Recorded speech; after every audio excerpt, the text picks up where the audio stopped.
전 역대상에서 22장을 제일 좋아하거든요. 주제가 뭐냐면 여호와를 위하여입니다. 이게 오늘 성전의 건축에 대한 언급이 한 번 더 언급되고 있는데요. 근데 22장의 주제는 여호와를 위하여, 여호와를 위하여라는 말이 총 8번이나 반복되고 있습니다. 한번 보세요. 5절, 6절, 7절, 8절, 10절, 14절, 19절에는 2번이나 반복되고 있습니다. 이 19절에 짧은 절에 여호와를 위하여라는 말이 계속 반복되고 있습니다. 그러니까 다윗이 성전의 가장 큰 모토가 뭐였냐면 여호와를 위한 성전이었다는 것입니다. 왜 이렇게 이야기했냐면 여호와를 위한 성전이 안 될 가능성을 배제하지 않은 거예요. 그러니까 여호와를 위한 성전이 아니면 인간을 위한 성전이 되겠죠. 인간을 위한 성전이 될 때 우상이 들어오고 여러 가지가 있는데, 다윗은 성전을 지을 때 한 가지 큰 목표가 있었는데 그것이 바로 하나님을 위한 성전을 짓겠다는 것입니다. 비록 다윗은 성전을 지을 수는 없었지만은 이 준비의 사명을 감당하는 모습을 보입니다. 계속 준비했다. 여호와를 위하여, 하나님을 위하여란 말도 많이 나오지만 이 준비라는 단어도 굉장히 많이 나옵니다. 그렇기 때문에 이 다윗이 성전을 짓는 가장 큰 목적은 하나님을 위하여인데, 비록 자신이 짓지는 못하지만 이 준비의 사명을 감당할 수 있었던 가장 기본적 요인이 하나님을 위하여라는 신앙의 목표를 세웠기 때문입니다. 그때 이 준비할 수 있었는데, 이 준비라는 말을 우리 신앙의 다른 말로 한번 바꿔보면 헌신이라고 바꿀 수 있어요. 우리가 하나님 앞에 헌신할 수 있는 가장 중요한 요소가 하나 있는데, 하나님을 위하여라는 신앙의 모토를 설정하셔야 돼요. 그러면 한번 여러분께 여쭙고 싶어요. 다윗은 이렇게 하나님의 성전을 짓기 위해서 모든 것을 준비했어요. 비근한 예로 자기 아들을 위해서 준비한 게 아니에요. 우린 그럴 수 있잖아요. 다윗은 자기 아들이 있는데도 불구하고 하나님을 위하여 성전을 준비했고, 자신의 신앙조차도 하나님을 위한 신앙으로 늘 일관적으로 나갔어요. 우리 교회에서 계속 주창하는 게 뭐예요? 하나님을 위한 신앙으로 돌아가자는 거 아니에요? 그러면 왜 이런 주창을 하냐면 나를 위한 신앙이 너무 많기 때문이에요. 나를 위해서 신앙하는 거예요. 근데 이렇게 얘기하면 많은 분들이 그게 뭐가 잘못됐냐고 반문해요. 신앙을 하는데 아니 나를 위해서 신앙하는 거지 하나님을 위해서 신앙합니까? 이렇게 얘기하는 분들 제법 많이 만나요. 그만큼 신앙의 목표와 방향이 이게 예전의 다윗과는 많이 달라 있는 거예요. 그러니까 하나님을 위한 준비가 어렵죠. 자기를 위한 어떤 헌신과 자기를 위한 투자 같은 거는 되는데 하나님을 위해 살아 그러면 좀 어렵게 되는 것입니다. 여러분에게 한번 여쭙고 싶습니다. 여러분이 교회를 위한 헌신과 수고와 노력이 하나님을 위한 것이었다고 말할 수 있습니까? 우리는 흔히 그렇게 얘기하잖아요. 뭐 내가 다 하나님의 일을 위해서 하는 거죠. 이렇게 얘기하시는데 정말 하나님의 나라를 위해서 헌신하고 봉사하고 한다고 말할 수 있어요? 혹시 어떤 무엇을 위하여, 특히 나를 위한 건 아니었나요? 오늘도 열심히 교회에서 뭐 헌신하잖아요. 근데 그게 정말 하나님을 위하여였나요? 오늘 이 아침에 여러분 기도할 제목이에요. 한번 돌아보실 주제예요. 저는 이 교회에서 목회하잖아요. 근데 이 목회가 하나님을 위한 것인가? 저는 오늘 이렇게 들여다보면서 생각을 했는데 완벽하다고 할 수 없지만 예전보다 많이 하나님을 향하여 달려가는 목회가 되어야 되지 않겠나. 저는 목회자니까 그거 반성해야 되고, 여러분은 신앙하는데 하나님을 위한 신앙인가를 한번 돌아보시는 이 아침이 되기를 축복합니다. 다윗은요 거둘 생각으로 준비했던 게 아니라 씨를 뿌리는 심정으로 준비했어요. 자기가 그것을 유익을 보려고 하지 않았어요. 그래서 하나님의, 저는 아주 웅장하고 우리 5절에 보니까 뭐 그 성전이 이렇게 해야 되는데 그것을 짓는데 내가 그것의 이익을 보지는 않아요. 근데 내 아들 솔로몬이 할 텐데 나중에 가면 이제 솔로몬을 축복하거든요. 축복하는데 준비하는 마음으로 씨를 뿌린다고요. 이런 거 있잖아요. 신앙을 하는데 당장 내가 유익을 보지 못하니까 나는 안 하겠어. 이렇게 하는 분들 있잖아요. 근데 그렇지 마십시오. 우리 자녀들을 바라보면서 씨를 뿌리셔야 돼요. 비록 내가 그 혜택을 못 누려요. 그래도 우리 아이들이, 우리 후대들이 이 교회에서 신앙하는 것을 생각하면서 그들이 누릴 영적 유익을 향해서 헌신하시고 봉사하셔야 돼요. 지금 뭘 하잖아요. 여러분, 그게 우리 교회의 아름다운 믿음의 전통이 되면 여러분의 헌신과 수고를 통해서, 근데 그것의 열매를 여러분은 맛보지 못할 거예요. 그런데 그 헌신의 전통을 통해서 다른 후대 사람들이 그 열매를 따게 돼 있어요. 우리 창립 20주년에 저희 교회 했었던 운동 기억하시죠? 에셀나무. 사막에 에셀나무를 심었단 말이에요. 근데 이삭이 그걸 보고 나중에 우물의 위치를 찾아내잖아요. 아브라함이 이렇게 우물을 파서 이렇게 우물을 팔 때마다 그 옆에다가 어린 이삭을 데려다 놓고 에셀나무를 심었는데, 지나가는 여행객이 우물 먹고 그늘에서 쉬게 하려고. 근데 이 심술궂은 블레셋이 아브라함을 시기해서 다 우물을 메워버려요. 잘 되는 거 꼴을 못 보니까. 우물이 다 없어졌는데 나중에 이삭이 되어서 우물을 파는데 우물이 파는 곳곳마다 우물이 터지는 거예요. 왜 그랬나 봤더니 그 에셀나무를 보고 파는 거예요. 아브라함이 그것을 심을 때 심정이 바로 우리의 심정이다. 여러분, 자녀를 위해서 헌신하셔야 돼요. 내가 이 헌신을 해서 얼마를 내가 유익을 얻을까, 내가 얼마나 편할까, 그것 때문에 신앙하는 게 아니라 오늘 다윗을 보면 자기의 모든 헌신과 모든 수고와 노력은 거두려고 하는 게 아니라 씨를 뿌리는 거예요. 여러분, 그런 심정으로 우리 교회 신앙생활하면 우리 교회는 진짜 몇 년 안 되어서 많은 사람들이 그늘에서 쉬는 교회가 된다고. 당장 내가 편한 교회, 내가 좋은 교회를 만들려고 하면 후대는 없는 거예요. 우리 장안에, 서울 장안에 수많은 교회들이, 선진들이 다 그렇게 신앙을 했어요. 다 자녀들 향하여, 믿음의 후배들을 위해 헌신하고 희생했다. 지금 저렇게 열매를 따는 교회들이 되는 거예요. 그냥 된 게 아닙니다. 여러분들이 다행인지 불행인지 모르겠지만 우리 교회는 지금 이 시기에 씨를 뿌리는 교회예요. 열매를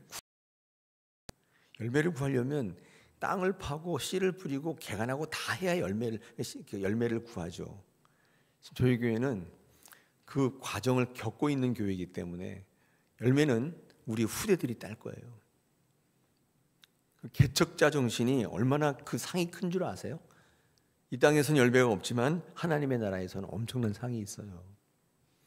자, 이 다윗이요, 솔로몬을 축복하는데 몇 가지 축복의 근거들이 있습니다. 첫째, 우리 6절에 보면 어떻게 축복하냐면 하나님 여호와를 위한 건축을 하라, 이렇게 축복을 합니다. 6절에 보시면 그렇게 되어 있죠. 다윗이 솔로몬 아들을 불러서 이스라엘 하나님 여호와를 위하여 성전을 건축하라 부탁을 했다는데, 이게 축복하는 거죠. 축복을 하는 것입니다. 다른 성전을 건축하지 말고 하나님을 위한 성전을 건축하라고 이야기합니다. 아까 제가 말씀드린 것처럼 인간을 위한, 인간이 편한, 인간이 주제가 되는 성전 같은 거 건축하지 말라, 그걸 우려했기 때문에 이런 부탁을 하는 게 아니겠습니까? 요즘에 우리나라 보면 인간을 위한 교회들이 얼마나 많습니까? 그러니까 이거 인간을 돕기 위한 교회, 인간답게 하는 교회, 인간이 주제인 교회, 열광하고 있어요. 하나님이 주제인 교회, 하나님이 다스리는 교회, 하나님께서 하나님답게 하는 교회, 이런 교회 별로 인기 없어요. 시대의 트렌드에 맞지 않는다는 거예요. 제가 요즘에 이병승이라는 사람이 지은 오무교회가 온다라는 책을 이렇게 약간 보고 있거든요. 오무교회, 5가지가 없는 교회라는 거예요. 이 교회, 이 책의 시작은 어떻게 하냐면 청년들이 왜 교회를 떠나는 줄 아냐, 이렇게 이 질문으로 시작되고 있어요. 성도들을 힘들게 하는 요소들을 없앤다. 첫째, 십자가가 없는 교회. 둘째, 새벽 기도가 없는 교회. 셋째, 성경 공부가 없는 교회. 넷째, 구역이 없는 교회. 다섯째, 장로가 없는 교회. 5개가 없는 교회. 읽다 보니까 우리 교회의 요구와 니드가 딱 맞아요. 우리 교회 지금 이렇게 얘기하고 있잖아요. 드러내고 있지는 않지만 다 익히고. 이게 요즘의 트렌드라고 하는 거예요. 어떻게 생각하세요? 이게 청년들이 왜 교회를 떠나는 줄 아냐? 이 질문으로 시작된 책이에요. 읽어보면서 참 가슴이 좀 씁쓸하더라고요. 하도 목사들이 얘기하길래 저도 한번 사서 읽어봤는데 이런 게 없어야 되는구나. 요즘의 트렌드래요. 그래야 청년들이 교회에 머무나 봐요. 여러분 성경에 시편 113편 3절에 이런 말씀이 있습니다. 잘 아실 거예요. 주의 권능의 날에 주의 백성이 거룩한 옷을 입고 즐거이 헌신하니 새벽 이슬 같은 주의 청년들이 주께 나오는도다. 이런 말씀이 있어요. 이게 시편 113편에 있거든요. 근데 이때 청년을요 새벽 이슬 같은 청년이라고 말했는데 여러분 그거 아세요? 왜 그랬는지? 여러분 시편 113편 3절에 이 청년들이 주께 나오는데 주의 권능의 날에 나온다 해서 종말적 개념의 청년을 이야기하고 있습니다. 여러분 이때 청년은 이 혈기왕성한 청년이라기보다는 성도를 얘기하는 거예요. 왜 청년을 새벽 이슬같이 이야기했느냐? 순수하고 깨끗하기 때문에 청년들이, 물론 그런 의미도 분명히 있습니다만은 여러분 이 말씀의 주석들을 읽어보면 특히 유명한 학자들의 주석을 읽어보면 참 반전이에요. 우리는 새벽 이슬, 이거 소주 이름 같은데 어쨌든 이 새벽 이슬처럼 청년을 얘기하니까 청년이 순수하고 깨끗하구나 그런 의미처럼 보이지만 전혀 아닙니다. 왜 청년을 새벽 이슬 같이 얘기하냐면 여러분 새벽 이슬이 어떤 거냐면 아침에 잠깐 있다가 해가 뜨면 없어지는 존재예요. 되게 이상하잖아요. 여러분 청년이란 존재가 어떤 존재냐면 자기의 젊음이 새벽 이슬 같다는 사실을 모르는 존재예요. 많은 사람들이 자기의 젊음이 계속 유한할 줄 알아요. 늘 살 줄 아는 거예요. 우리 성도들은요 이 편안함이, 이 건강이 계속 갈 줄 알아요. 근데 정말 청년 같은 성도는 어떤 성도냐면 이게 유한하다는 사실을 아는 청년, 그게 청년의 지혜인 거예요. 이게 계속 갈 거다. 나는 너무 편해. 나는 병도 안 걸려. 그러니까 나는 너무 아주 어리석은 사람이. 청년은 그런 청년이, 청년은 지혜로운데 어떤 지혜로우냐면 자기가 새벽 이슬 같다는 걸 아는 사람이에요. 청년의 때가 무한정 이어진다는 사실이 아니라는 걸 아는 거예요. 이런 그런 면에서 청년은 새벽 이슬 같은 존재라는 거예요. 주의 권능의 날이 온다는 사실을 아는 거예요. 종말적 의미로 이 청년을 설명하고 있으면 여러분 완전히 다르죠. 우리는 청년이 순수하고 깨끗한 존재인 줄 알았는데 그렇지 않아요. 청년은 지혜로운 존재죠. 많은 사람들이 자기의 전성기, 이 청년의 때가 무한정 이어질 줄 아는 것이죠. 이 청년 같은 성도란 힘이 넘치고 활력이 넘치는 성도란 뜻도 되지만은 자신의 유한성을 알고 늘 주께로 나오는 존재인 거예요. 지금 여러분 같은 존재, 이 새벽에 나오는 존재죠. 여러분 성경은요 청년이 힘이고 깨끗한 존재, 물론 그런 뜻도 있지만 오히려 제가 지금 주석한 이 부분에 더 무게를 싣고 있어요. 그게 바로 청년 같은 성도라는 것입니다. 야고보 사도는 야고보서 4장 14절에서 내일 일을 너희가 알지 못하는도다. 너희 생명이 무엇이냐? 너희는 잠깐 보이다가 없어지는 안개다. 그렇게 우리 인생의 유한성을 꼬집고 있어요. 이게 진짜 지혜로운 인생이다 말씀합니다. 여러분 그러므로 이 솔로몬에게 그렇게 얘기합니다. 하나님의 성전을 건축하라. 인간을 위한 성전 같은 거 하지 말라. 인간을 돕기 위한, 인간답게 하기 위한 인간의 주제인 그런 교회 하지 말라는 거예요. 하나님이 주인인, 하나님께서 다스리시는, 그래서 하나님께로 달려갈 수 있는 교회를 만들라. 이게 다윗이 솔로몬을 축복했던 첫 번째 6절에 나오는 것입니다. 왜 그래요? 그렇게 축복하지 않고는 인간을 위한 성전으로 갈 것을 배제하지 않았어요. 충분히 그럴 수 있기 때문이에요. 아까 제가 오무교회 얘기했잖아요. 편하자고 하는, 부담 없게 하자는 게 요즘의 개혁의 트렌드예요. 다 아름답게 포장하지만 다 까보면 그게 그 밑에 있는 거예요. 힘들다는 거예요. 정말 존재적 개혁은 말씀 안에서 이루어져야 됩니다. 예나 지금이나 정말 하나님이 기뻐하시는 교회 개혁은 하나님이 주인 되시는 것을 회복하는 거예요. 이게 에드 폰테스예요. 기본으로 돌아간다는 뜻이에요. 지금도 한번 종교개혁이 한번 일어나야 될 때예요. 인간이 너무 올라와 있어요. 자기의 삶이, 자기의 기분이 주제예요. 이게 신앙의 주제인 거예요.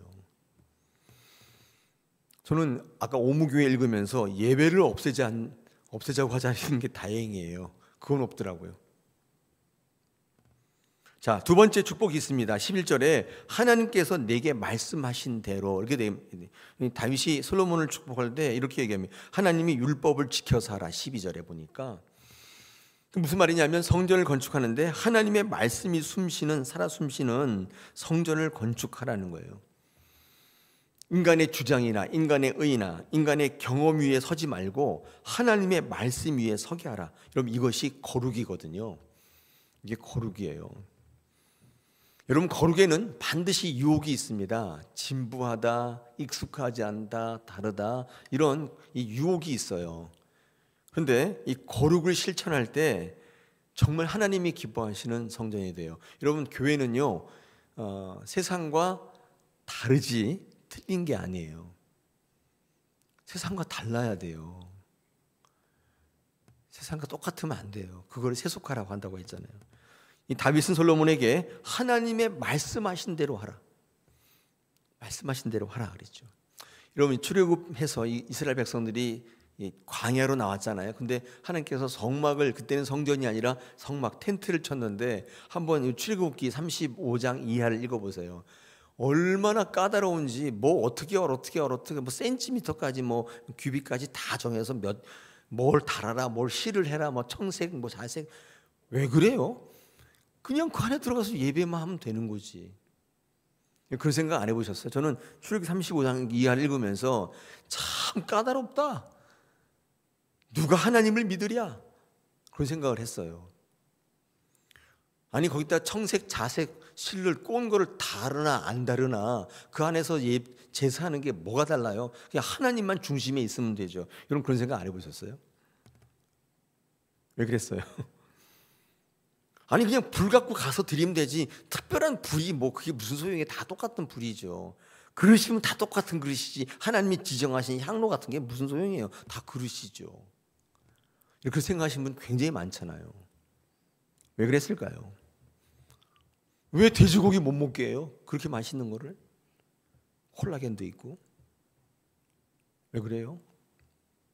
거룩이에요. 하나님이 하지 말라는 것은, 하나님이 하라는 것은 그렇게 지키는 거예요. 그 외인 뜻이 없어요. 하지 말라는 거예요. 내가 이렇게 하라고 했기 때문에 여기에 순종하라는, 그게 거룩이기 때문에. 그게 거룩한 성전이에요. 이렇게 하자고 했더니 어떤 분이 그게 뭐예요? 예배 시간에 좀 정장해서 넥타이 메고 기도하자 했더니 그게 뭐예요? 더운데요? 그럼 뭐 그런 게 뭐가 필요 있어요? 그냥 편할 대로 하면 되죠. 그렇지 않나요? 어떻게 생각하세요? 이렇게 할 때 이렇게 하라 그랬더니 너무 불편해요. 다 갖다 치우는 거예요. 새벽기도, 아까 오무교회 새벽기도 없애자는데 새벽기도 하니까 너무 힘들어요. 없애자요.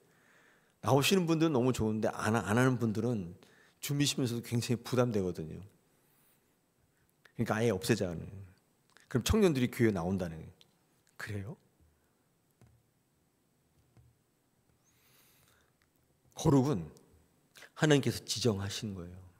제가 엊그젠가 그 주일에 설교할 때 그랬어요. 이게 음식법이 있는데 먹지 않으니까 어떤 유익이 있었냐면 이스라엘의 가정교육이 탄생했어요.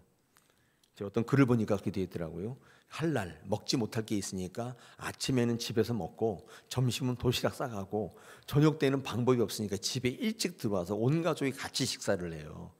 그러다 보니까 거기서 하브루트가 나온 거예요. 아빠를 중심으로 교육하는 가정교육이 거기서 나온 거예요. 그러니까 하지 말라고 하는 정결법에서 그 가정교육이 나온, 이스라엘 백성들이 가정교육이 단단하기 때문에 그 민족이 2000년간 유리방황했지만 민족이 없어지질 않았어요. 2000년 동안 나라가 없었다니까요. 근데 유대 민족이 없어지지 않았어요. 여러분, 돌골족, 말갈족 다 없어졌어요. 이스라엘 민족이 없어지지 않았던 이유는 하나님의 거룩을 실천했기 때문이에요.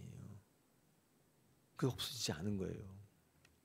여러분, 교회가 없어지지 않는 것은 세상을 쫓아가고 편의를 쫓아가는 게 아니라 하나님의 거룩을 실천하는 거예요. 굉장히 진부해요. 세상과 너무 달라요. 틀린 건 아니에요. 여러분의 가정에 여러분 한번 실천해 보세요. 우리 아이들에게 거룩이 적용이 돼요. 하나님의 말씀 위에 서게 하라. 이게 솔로몬이 두 번째 축복입니다. 세 번째는 16절 18절에 하나님이 너와 함께 계실 것이다. 다윗은 솔로몬을 위로합니다. 그래서 수많은 일꾼들과 함께 하지만은 그러나 하나님 너와 함께 하신다는 걸 절대로 잊어서는 안 된다. 오늘 이 성전 건축에 대해서 세 가지의 축복이 있다는 사실을 우리 다사랑교회 여러분들과 나누고 싶습니다. 그래서 하나님 보시기에 아름다운 교회 되면 참 좋을 텐데, 하나님을 위한 성전, 하나님의 말씀 위에 서 있는 성전, 그 다음에 하나님이 늘 함께 하시는 성전, 이런 성전이 되면 우리 다사랑교회는 모이는 숫자와 관계없이, 시설의 편의성과 관계없이 끝내주는 교회 됩니다. 여기에 생명이 있는 거예요. 마지막으로 우리 에스겔이 보았던, 환상 중에 보았던 성전이 있잖아요. 이스라엘 백성들이 다 망해가지고 포로로 끌려왔는데 이제 돌아갈 시기가 됐는데 에스겔을 통해서 회복된 이스라엘 성전을 환상 중에 보여줘요. 에스겔 47장에 나오죠. 근데 성전이 뚝 있는데 사방으로 물이 막 흘러 넘치는 성전을 보여주는 거예요. 물이 막 흘러 넘쳐서 처음에는 밑에 고통받고 있는 이스라엘 백성들의 발목을 채우고 무릎을 채우고 허리를 채우고 나중에는 완전히 잠기게 되었더라. 그 물로 인하여서 모든 만물이 소생하더라.